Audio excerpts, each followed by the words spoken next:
Hi, friends. Welcome back. So, I want to give you updates on what's going on in the economy, some thoughts on President Musk coming from the community, and also to the difference between Trump and Carter. Let's just jump right in. So, this is coming in from G-Man 145. They say, I am not a Musk fan slash hater, but come on, guys, can't you really see reality?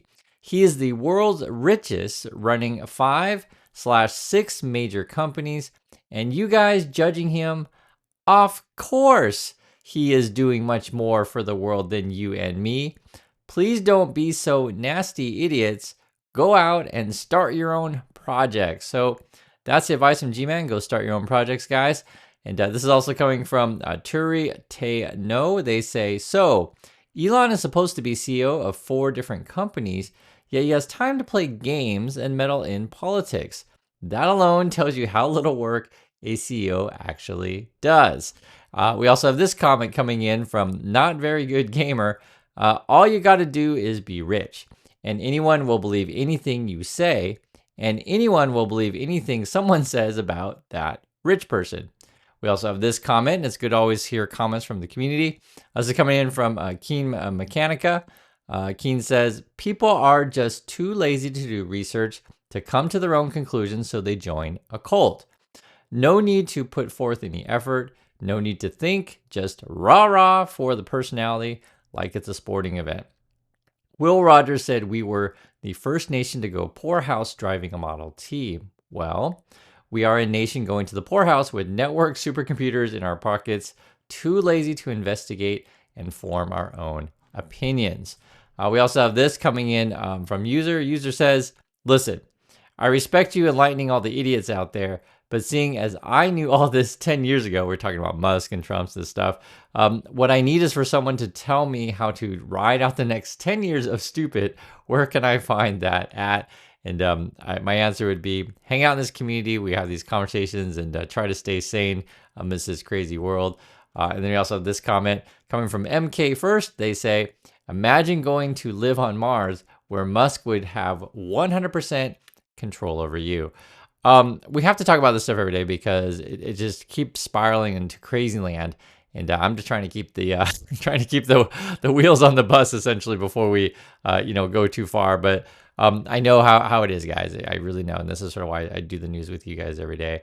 Also, if you haven't seen my book, it's called Positive Angle. You can check it out. It's a copy on Amazon.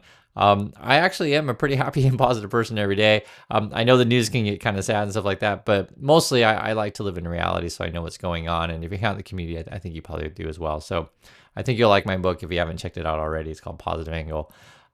This is stuff that's going on. So I saw this headline. Basically, people are defaulting on their credit cards. It says here, defaults jumped to highest level since 2010. You can actually see the chart here. It just keeps going up. Basically, inflation is really hurting the people at the bottom, and this is something that I've talked to you guys so many times because people say, "Oh, Chris, well, what's the solution?" Well, in my humble opinion, I think public health care, public education, those are the two really, really big ones. Affordable housing is up there also as well. Those should be the main focus of what anyone in power should be focusing on if you care about regular people. But sort of the way that it's going with the Trumpies and the Musks, I'll kind of get into what they think they care about. I mean, we talk about it all the time on the channel, but it's probably not going to be about the regular people in the way you think it is. Unfortunately, homelessness is spiking. We're at the record highs in 2024 as a combination of a lot of migrants are coming in. You also had weather problems. So a lot of people were displaced, and you have substance abuse issues, and housing is too expensive. I read through everything because I kind of want to get a sense of sort of where people are at. And these are the kind of headlines that you get. I mean, this is coming out December 27th. Surviving on 800 a month in Social Security. She died looking for a place to live, right? It's just, people are really struggling. And actually, I think the people are who are on fixed incomes, right? Social Security. It's hard to keep up with healthcare costs, food costs, shelter, etc. Here's another one. From paralegal to 6 years on Fresno streets with health condition. Why am I homeless? Basically, her healthcare costs, went through the roof. I think she has epilepsy. Epilepsy is what it is. And I'm sure you guys know this. This stuff's really expensive in USA. That's why I always say healthcare, education, housing. Those should be the keys to solving just regular people's problems. More on the homeless thing. I realized that there was a Supreme Court ruling back in June, and I think it was a 6-3 vote along party lines, and basically it makes it now that so you can arrest people for living in tents. Now I'm not necessarily against cleaning up tent cities. It's not about that, but how this is going to play out, I think Musk and Trump are going to basically profit off the homeless situation, and I'll explain in a moment here. If you understand, Trump's point of view on Christmas Day, he's saying, radical left lunatics and telling people to go to hell. That's what he's saying. That's his Christmas message, which is, obviously very Trump-like, but extremely different than most presidents. You also have this. This just came out today. I'll read the headline. Appeals court upholds $5 million verdict against Trump for sexual abuse and defamation of E. Jean Carroll. And then part of the jury's thing was interesting. It says the jury reasonably infer that Mr. Trump engaged in similar conduct with other women. And I guess that was in a 77-page opinion. Nothing here is shocking to me, but we'll see if he ends up being on the hook for the $5 million, or if he can, figure out ways to wrangle out of it. But this is not an isolated case for Trump, and this is sort of who the guy is. And I was saying, sort of as we go into the future, right? And someone even asked in the comments, how can we survive the next 10 years? I just tell you what's going on, and the more people are informed and educated, I think it makes the world a better place. Education is key. So one of the ways that the Trumpers, Trump himself or Musk, not all the Trump MAGA people, because they're not going to benefit. But is they'll figure out a way to profit off, say, the homeless situation. You can put people in prison, and then you can force them to work at McDonald's, or doing whatever job that you want them to do. For example, I saw this. I thought it was kind of interesting. It says Alabama profits off prisoners who work at McDonald's, but deems them too dangerous for parole. Something I hadn't heard about before. I didn't know this kind of stuff was going on, but I'm not shocked. Nothing shocks me anymore. I know that when Trump was first, voted, he won the election. Essentially, private prison stocks, went crazy. They went to the moon, right? They went up because everyone's like, planning on Trump to utilize the private prison system. There's a lot of money in that stuff, right? Be it if you're going to detain families, or in this situation, maybe you're going to detain homeless people and then force them to work whatever jobs. I think that's kind of where we're going. It's all about lining your pockets. I'm sure lining his pockets, not yours, his pockets. That's what it is. Energy prices are going up. This is natural gas. You guys can see this here. Natural gas prices soar amid cold winter weather forecasts across the USA. It's Europe also. It spiked as high as like 24%. It was like really crazy. Then I think now it's up like 16%, something like that. But they're worried about cold weather in the US and Europe. And it was interesting because President Carter passed away recently. I'm sure you've heard. He was 100 years old, and I was just telling my wife about this. I mean, so if we're in 2024, he would have been born in 1924, which he literally would have lived through all sorts of things, right? The Great Depression, World War II, the rebuilding of America, right? Then you have to multiple wars after that, and then my understanding of Carter.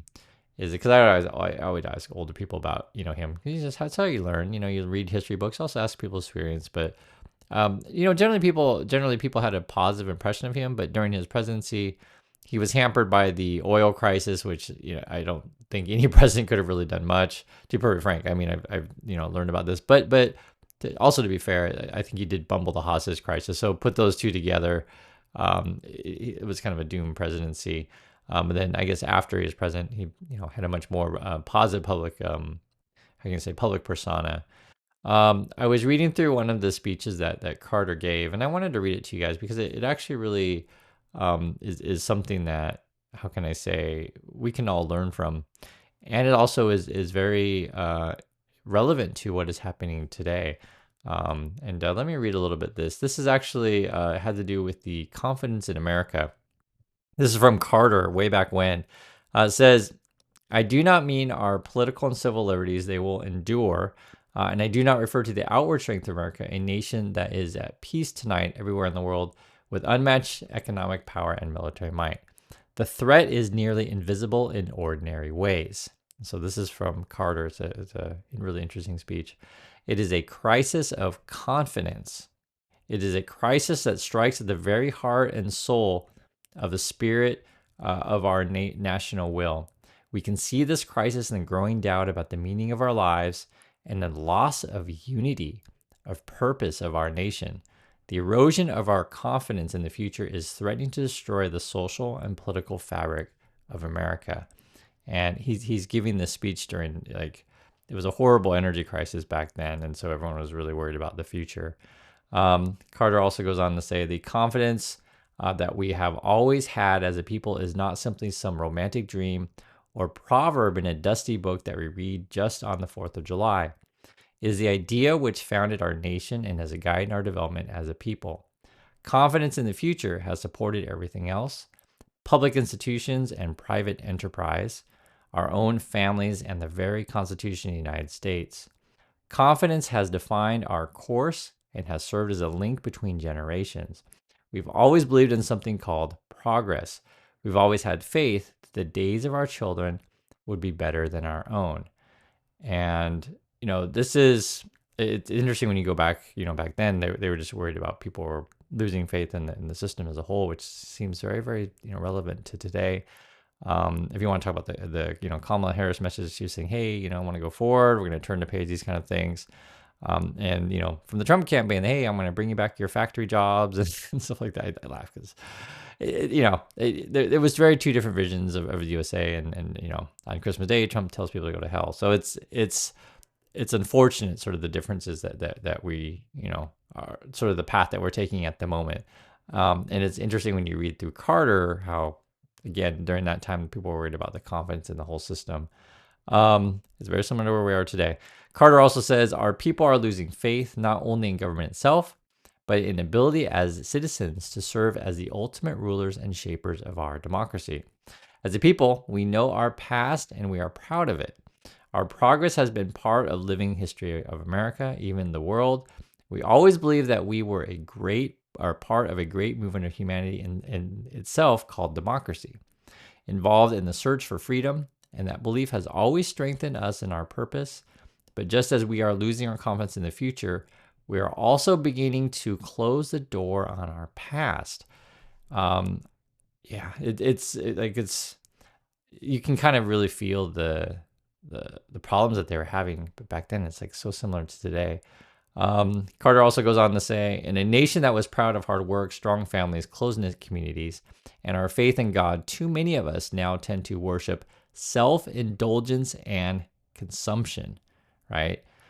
Human identity is no longer defined by what one does, but by what one owns. That's so relevant to today. This is back what, 70s, I guess. Human identity is no longer defined by what one does, but by what one owns. So he's sort of warning about the dangers of over consumerism, too much me stuff, which the 80s we know is the me generation. Carter also says, but we've discovered that owning things and consuming things does not satisfy our longing for meaning. We've learned that piling up material goods cannot fill the emptiness of lives which have no confidence or purpose. Carter also talks about the symptoms of this crisis, the American spirit, are all around us. For the first time in history, our country, a majority of our people believe that the next 5 years will be worse than the past 5 years. 2/3 of our country do not even vote. The productivity of American workers is actually dropping, and the willingness of Americans to save for the future has fallen below that of all other people in the Western world. As you know, there is a growing disrespect for government and for churches and for schools, the news media, and other institutions. This is not a message of happiness or reassurance, but is the truth, and it is a warning. It's so crazy, like when you read through this stuff, how Carter could give this speech today, and it would be, all of it would be relevant, right? With the Trumpies and the Musks, they're trying to essentially destroy all of our institutions and encourage people to lose faith in the whole system entirely. as they line their pockets. That's why we have to go over this stuff. Like the kind of rhetoric that comes from is really quite dangerous. And it's interesting that Carter was pointing this stuff out, back then in the 70s. And what do we, I guess this is 50 years ago, how all these things are really relevant today. I know, and that's why I showed you guys our situation, right?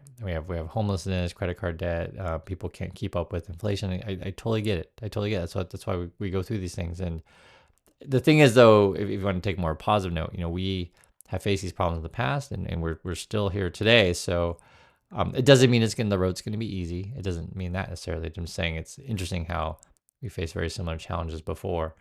Carter also talks about the past here. It's interesting. He says, we were sure that our nation was a nation of ballot, not the bullet, until the murders of John Kennedy and Robert Kennedy and Martin Luther King. We were taught that our armies weren't always invincible and our cause was always just, only to suffer the agony of Vietnam. We respected the presidency as a place of honor until the shock of Watergate. Right? Think of all these cultural, and for those of you who are older watching this, you probably remember this stuff. At that time, you probably felt like the world was falling apart the same way that it feels like today. But there's always challenges that, that countries / history / people face. And we're still here, right? Again, it doesn't mean necessarily that it's going to be easy, but it's definitely not going to get easier if you give up. So that's sort of my thoughts on this stuff. Know what's in front of you and find ways to find strength. Carter also says, we know the strength of America. We are strong. We can regain our unity. We can regain our confidence. We are the heirs of generations who survived threats, much more powerful and awesome than those that challenge us now. Our fathers and mothers were strong men and women who shaped a new society during the Great Depression, who fought world wars, and who carved out a new chapter of peace for the world. We ourselves are the same Americans who just 10 years ago put a man on the moon. We are a generation that dedicate our society to pursuit of human rights and equality, and we are the generation that will win the war on the energy problem, and that in that process rebuild unity and confidence in America. Carter also goes on to say, we are at the turning point in our history. There are two paths to choose. One path I've warned about tonight, the path that leads to fragmentation and self-interest. Down that road lies a mistaken idea of freedom, the right to grasp for ourselves some advantage over others. That path would be one of constant conflict between narrow interests ending in chaos and immobility. It is a certain route to failure. All traditions of our past, all lessons of our heritage, all the promises of our future point to another path, the path of common purpose and restoration of American values. That path leads to true freedom for our nation and ourselves. We can take the first steps down that path as we begin to solve our energy problem. And again, he's given this speech where people are losing faith in everything. Energy crisis is very, very serious, and trying to inspire hope in people. The words that really stick out to me, and there's a little bit more, but I'll share in a minute. But the words that stick out to me, where he's saying people feel like things are going to get worse the next 5 years, opposed to what they were in the past. And then this is the closing that Carter says. I have seen strength in America in the inexhaustible resources of our people. In the days to come, let us renew the strength in the struggle for an energy secure nation. In closing, let me say this. I will do my best, but I will not do it alone. Let your voice be heard wherever you have a chance. Say something good about our country. With God's help and for the sake of our nation, it is time for us to join hands in America. Let us commit ourselves together to a rebirth of American spirit, working together with our common faith. We cannot fail. Thank you and good night. I was honestly, I was really impressed with this speech. I didn't live through Carter, so he's before my time. But I would like to hear from older people on thoughts on Carter and his passing.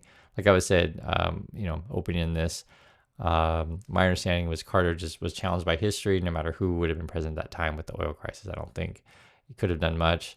But like I said, to be fair, I think the hostage thing really ended him. After Carter, then would have been Reagan, who was essentially a Hollywood movie star. Spoke, very, very well. Had a good persona, but was all into deregulation, which caused, massive divides between the rich and poor, and we still see these kind of stuff happening today. Where are we going to go from here with the Trumpies and the Musk coming into office? My personal opinion, just reality. I think we're going to continue the divide, and I think you have a bunch of profiteers going into office. There are certainly, people out there that are, can see this stuff and can resist, but we can't control everything. Like I can't. I can't control what every single person's actions are, and I can't control what whatever administrations are, what other countries are doing. I can't control these things. This is part of living in today's world. But what I can control is like how I react to things.